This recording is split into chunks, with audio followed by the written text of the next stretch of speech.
Refraction class 10th के बहुत ही ज़रूरी टॉपिक्स में से एक है और ये मैं इसीलिए बोल रहा हूँ क्योंकि आपका ये जो चैप्टर है लाइट वाला, इसका जो हाफ वेटेज है वो अकेला रिफ्रैक्शन कवर करता है। और रिफ्रैक्शन के जो सब टॉपिक हैं जैसे स्नेल्स का लॉ हो गया, ये बार बार आपके एग्जाम में पूछे जाते हैं। तो अगर आप 5 मिनट ठीक से इस वीडियो को देख लेते हो तो आप रिफ्रैक्शन को बहुत अच्छे से समझ जाओगे। 5 मिनट में मैं बस आप मेरे सवालों का जवाब दीजिए, 5 मिनट में आपको रिफ्रैक्शन में बिल्कुल क्लियर कर दूंगा और इसके जो सब टॉपिक हैं वो भी आपको याद हो जाएंगे। जैसे स्नेल्स का लॉ जो कि बार बार आपके एग्जाम में आता है, अगर आप 5 मिनट अभी ध्यान से पढ़ लोगे, अभी जो मैं बता रहा हूँ उन चीजों को देख लोगे तो आपके लिए ये क्लियर हो जाएगा कि रिफ्रैक्शन ऑफ लाइट होता क्या है और सबसे जरूरी चीज स्नेल्स का नियम क्या होता है, कैसे उसको यूज किया जाता है। ठीक है, सबसे पहले आप मेरे इन सवालों का जवाब दीजिए, इससे आपको रिफ्रैक्शन समझ में आएगा जो हाफ वेटेज कवर करता है चैप्टर का।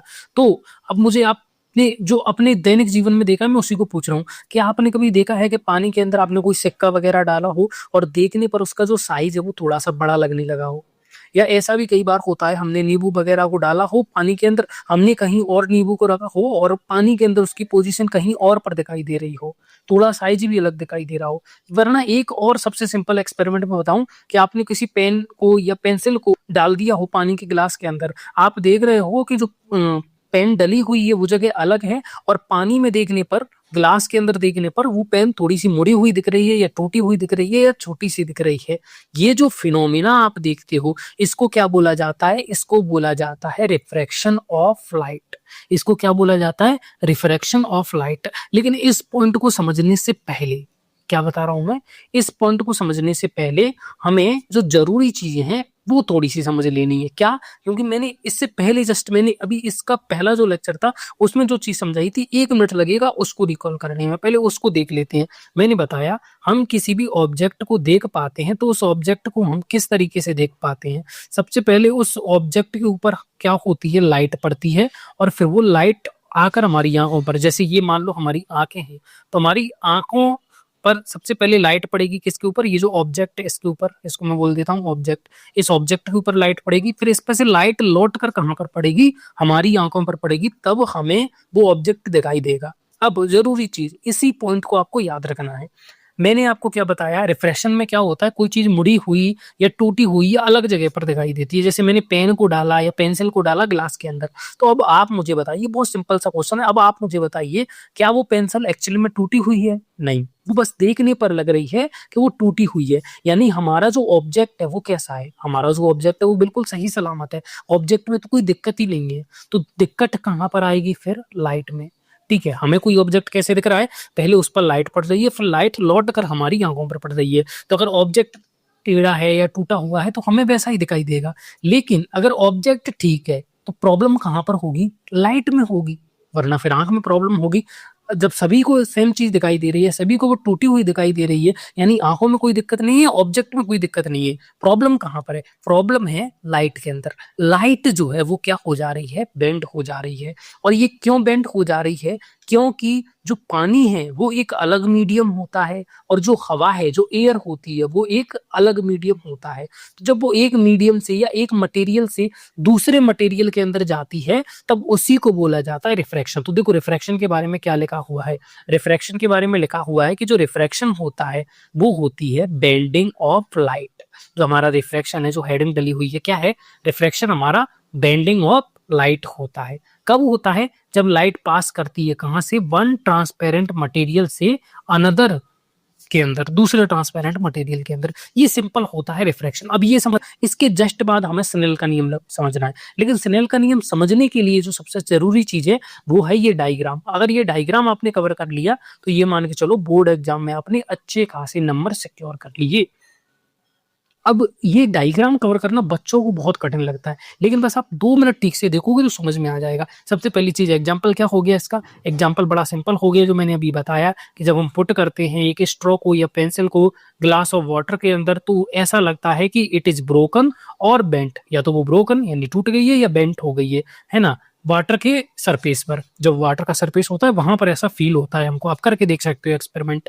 ठीक है, उसका हम एक फिगर बनाते हैं। मैंने क्या बताया, लाइट क्या हो जाती है? बेंड हो जाती है। जैसे यहां पर हम एक लाइट लेकर चलते हैं, जैसे एक लाइट है ये ए और एक ओ, तो ए से ओ पर जो लाइट है वो आ रही है, और ये अपना वो सरफेस है। जैसे ये ऊपर का एरिया एयर है, हवा है, और नीचे मान लो वाटर हो गया या ग्लास हो गया, यहाँ पर लगा है ना, ऊपर का एरिया एयर है और नीचे का ग्लास या वाटर है। तो जैसे ही ये लाइट आएगी, ये ए ओ लाइट आ रही है, ये जो तीर दिख रहा है अपने को, ये ए ओ लाइट आ रही है, जैसे ही ये इसके अंदर जाएगी तो इसको जाना कैसे चाहिए था, सीधा जाना चाहिए था, पर हमें कैसा दिखाई दे रहा है, ऑब्जेक्ट तिरछा दिखाई दे रहा है, यानी लाइट क्या हो गई, ये बैंड है, तो उसको जाना सीधा चाहिए था। लेकिन ये गई कैसे, ये ऐसे चली गई, ये इस तरीके से चली गई। लाइट आई ए ओ, इसको सीधा जाना चाहिए था, देखो हाईलाइट कर देते अपन, लाइट आई इसको सीधा जाना चला चाहिए था, लेकिन ये गई कैसे, इस तरीके से चली गई। यही हो गया रिफ्रैक्शन। इसी डायग्राम को बना देना है। लेकिन रिफ्रैक्शन बनाते समय हमें और भी कई सारी चीजें हैं जो वहां पर बतानी होती हैं। क्या बताना होता है, जैसे आने वाली किरण का नाम बताना होता है, आने वाली लाइट का नाम बताना होता है। जैसे ए ओ, ये जो लाइट है ये आ रही है, तो इस लाइट को हम बोल देते हैं इंसिडेंट रे। इंसिडेंट का मतलब है आने वाली रे। फिर ये ओ से इस तरीके से चली जा रही है, इसको मान लो पी बोल दिया, तो ओ से ये पी की तरफ जा रही है, इसको बोल दिया जाता है क्या, रिफ्लेक्टेड रे बोल दिया जाता है। इनके नाम देने पड़ते हैं, ठीक है, तो इसको रिफ्लेक्टेड रे बोल दिया जाता है। फिर ये जो आपको मैंने सीधी लाइन बनाई हुई है, परपेंडिकुलर बनाया हुआ है इसके ऊपर, इसको नॉर्मल बोल दिया जाता है, जो कि अपन रिफ्लेक्शन में पढ़ लेते हैं। और यहाँ पर जो एंगल बनता है ये एंगल ऑफ इंसिडेंस कहलाता है, एंगल ऑफ रिफ्लेक्शन कहलाता है। आते समय का एंगल और जाते समय का angle, same to same language, same to same figure आप बोर्ड में आकर बनाकर आओगे ना, तो आपको पूरे के पूरे मार्क्स मिलेंगे, ठीक है। तो अब यहाँ पर देख लेते हैं अपन चीजों को, थोड़ा सा अच्छे से देख लेते हैं क्या है क्या नहीं है। तो देखिए यहाँ पर जो रे ए हो है, ये ए ओ, ये कौन सी हो गई, इंसिडेंट रे, आने वाली रे हो गई, ठीक है। ए ओ कौन सी रे हो गई, इंसिडेंट रे हो गई। जो ओ बी, सॉरी बी यहाँ पर गलत लिख दिया है, बी को हमें लिखना चाहिए यहाँ पर ओ बी, इस तरीके से। तो ओ बी कौन सी हो जाएगी, रिफ्रैक्टेड रे हो जाएगी हमारी, ठीक है। यहाँ पर जो एंगल आई बन रहा है, इंसिडेंट रे वाला जो एंगल बन रहा है नॉर्मल के साथ, वो हो गया एंगल ऑफ इंसिडेंट। और ये जो आर बन रहा है ये हो गया रिफ्रैक्शन के कारण, इसीलिए इसको बोल देंगे एंगल ऑफ रिफ्रैक्शन। और यहाँ पर एन एंड एस, ये जो एन एंड एस बनाया हुआ है, ये एन ये एंड एस, ये क्या है, नॉर्मल हो जाएगा, ठीक है। जो सरफेस है हमारा उसके ऊपर नॉर्मल मतलब परपेंडिकुलर हो जाएगा, ठीक है। अब ये सब होने के बाद इसके जो पॉइंट आते हैं वो है लॉ ऑफ रिफ्लेक्शन के। हमने रिफ्रैक्शन के बारे में पूछा, वो बना दिया और उसके फिगर बना दिए। अब हमें बताने हैं लॉ, और इन्हीं लॉ के अंदर आएगा स्नेल का नियम, जो कि बोर्ड एग्जाम में सबसे ज्यादा जरूरी कहा जाता है, ठीक है, सबसे ज्यादा जरूरी कहा जाता है। देखिए देखिए, law of refraction, law of refraction क्या कहते हैं लाइट के, कि जो आने वाली रे है इंसिडेंट रे, जो जाने वाली रे है रिफ्रैक्टेड रे, और जो नॉर्मल ठीक है, जो इंटरफेस पर बने हुए हैं, जो ट्रांसपेरेंट मीडिया पर बने हुए हैं, है ना, और जो पॉइंट ऑफ इंसिडेंट आपका बना हुआ है, ये जो ओ है ना, इसको बोलते हैं पॉइंट ऑफ इंसिडेंस, जहां पर लाइट आ रही है जा रही है, ये सारे के सारे कहाँ पर लाई करते हैं, सेम प्लेन के अंदर। ये सब के सब कहाँ पर पाए जाते हैं, एक ही प्लेन के अंदर, ये एक ही कागज के ऊपर बने हुए हैं, इसीलिए इनको बोला जाता है सेम प्लेन में आ जा रहे हैं, ठीक है, सेम प्लेन में आ जा रहे हैं। तो ये बहुत ही सिंपल सा लॉ है, बहुत इजी लॉ है, पहला लॉ, इससे ज्यादा कुछ पूछा नहीं जाएगा। लॉ पूछेगा उसमें लिख देना है कि इंसिडेंट रे, रिफ्रैक्टेड रे हो गए, है ना, नॉर्मल हो गया, है ना, पॉइंट ऑफ इंसिडेंट हो गया, ये सारी की सारी चीजें किसमें लाई कर रही हैं, सेम प्लेन के अंदर लाई कर रही हैं। इससे ज्यादा इसमें कुछ है नहीं, एक ही प्लेन के अंदर आ जा रही है। अब हम बनाएंगे कूलर को, तो कूलर एक प्लेन में आएगा क्या, एक कागज पर उसको ड्रॉ कर सकते हैं क्या, नहीं कर सकते। कूलर एक 3D सरफेस हो जाता है, ठीक है। हम टेबल को कर सकते हैं, टेबल को नहीं कर सकते, लेकिन हाँ कुछ चीजें हैं जिनको हम कर सकते हैं, जैसे कागज को बना सकते हैं, पत्ती को बना सकते हैं, पत्ते कागज हो गया, ये कैसे होते हैं, 2D, इनकी लंबाई चौड़ाई होती है लेकिन इनकी मोटाई नहीं होती, है ना, कुछ चीजों की लंबाई भी होती है, चौड़ाई भी होती है, मोटाई भी होती है, तो वो 3D सरफेस हो जाते हैं। तो यहाँ पर ये सब कैसा है, यहाँ पर ये सारी चीजें 2D में आती है, किसमें आती है, 2D के अंदर आती है। अब लास्ट पॉइंट जो मैंने बताया सबसे जरूरी है, वो क्या, कौन सा नियम है हमारा, स्नेल का नियम है, ठीक है। इन सबको क्लियर कर दिया जाए और निकाला जाए स्नेल का नियम। स्नेल का नियम क्या कहता है, देखिए ये है स्नेल का नियम। स्नेल का नियम क्या कहता है कि जो रेशो होता है किसका, sine of angle of incident. अब एंगल ऑफ इंसिडेंट क्या था, एंगल ऑफ इंसिडेंट था आई, और यहाँ पर क्या लिखा हुआ है उसका साइन, तो साइन में लगा देंगे आगे, साइन हम जब जानते हैं साइन थीटा कॉस थीटा, ठीक है, ट्रिगोनोमेट्रिक रेशो होते हैं, हमने पढ़े हैं। तो क्या बोल रहा है, एंगल ऑफ इंसिडेंस का साइन, और एंगल ऑफ इंसिडेंस का क्या हो गया, रिफ्रैक्शन का साइन, ठीक है।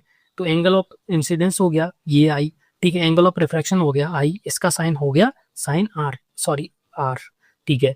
तो ये क्या हो गया, साइन किसका, एंगल ऑफ इंसिडेंस का, angle of incidence, angle of incidence, ठीक है। एंगल ऑफ इंसिडेंस का sine, sine of the angle of incidence, ठीक है। और दूसरा साइन किसका बनाएंगे हम, एंगल ऑफ रिफ्रैक्शन का। ये साइन वाला साइन नहीं है, ये साइन थीटा कॉस थीटा वाला साइन है। तो एक हो गया साइन किसका, एंगल ऑफ इंसिडेंट आई का, और एक हो गया एंगल ऑफ रिफ्रैक्शन आर होता है, इसका साइन हो गया साइन आर। तो इन दोनों का जो रेशो होता है, क्या लिखा है, sine of angle of incident, sine of angle of refraction, है ना, इनका जो रेशो होता है वो कैसा होता है, कांस्टेंट, यानी साइन आई बटा साइन आर, ये एंगल ऑफ इंसिडेंट का रिफ्रैक्शन और ये एंगल ऑफ रिफ्रैक्शन का साइन, ठीक है। इनका रेशो कैसा रहता है, कांस्टेंट रहता है। और यही लॉ क्या कहलाता है, स्नेल का लॉ ऑफ रिफ्रैक्शन कहलाता है। और ये कब अप्लाई होता है, ये भी पूछा जाता है, कई बार पूछा जाता है। ये अप्लाई होता है जब एंगल ऑफ इंसिडेंट आपका 90 डिग्री से छोटा हो और 0 डिग्री से बड़ा हो। जैसे लाइट आ रही है आपकी, तो जैसे लाइट आ रही है आपकी, तो लाइट बिल्कुल ऐसे ना आ जाए कि ऐसे आ जाए बिल्कुल, यानी एंगल ऑफ इंसिडेंट 0 डिग्री का बन जाए, ये 90 डिग्री बन जाए, ठीक है, ऐसा नहीं हो। या फिर ऐसा नहीं कि लाइट सीधी ऐसे आ जाए, यानी नॉर्मल के साथ एंगल कितना बन जाए, 0 डिग्री बन जाए, ये कंडीशन नहीं होनी चाहिए, है ना। एंगल ऑफ इंसिडेंट किसके साथ होता है, नॉर्मल के साथ। तो लाइट आ रही है तो उसको बोल देंगे आई एंगल मर रहा है। अच्छा, लाइट सीधी आ गई इस तरीके से, तो इन दोनों के बीच में तो कोई एंगल ही नहीं बना। और लाइट ऐसे आ गई बिल्कुल टेढ़ी, तो भी इनके बीच में 90 डिग्री एंगल बन गया। तो जब 90 डिग्री एंगल बन रहा होगा, 0 डिग्री एंगल बन रहा होगा, तब ये फॉर्मूला नहीं लगेगा। लेकिन अदरवाइज जो भी कंडीशन है 0 से 90 डिग्री के बीच में जो भी एंगल बने, 30 45, उन सभी पर ये फॉर्मूला लगेगा, जो कहता है साइन आई बटा साइन आर कांस्टेंट है। इसी को किसका लॉ बोला जाता है, स्नेल का लॉ, जो भी आपकी बोर्ड एग्जाम में बार बार पूछा जाता है।